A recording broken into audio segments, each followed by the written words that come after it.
কে চায় তোমার চান্স? হ্যাঁ, কে চায় তোমার চান্স? আমি তোমাকে কোনোদিন চান্সের কথা বলেছি? তুমি কেন বলবে? আমি নিজের থেকে বলেছি। কোনো দরকার নেই আমার চান্সের, কোনো দরকার নেই চান্স। আমি তোমার মতো লোভী নই। কি কি বললে তুমি?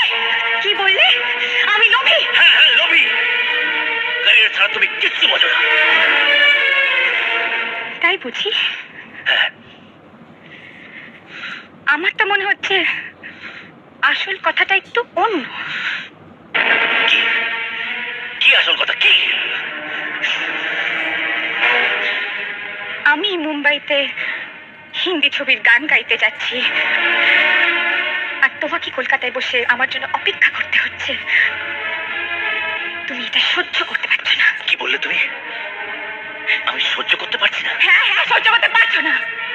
ভুলে যাচ্ছ যে আমি যদি তোমাকে কলকাতায় না নিয়ে আসতাম, তুমি এখন ওই টিংথাং গ্রামের চর্চে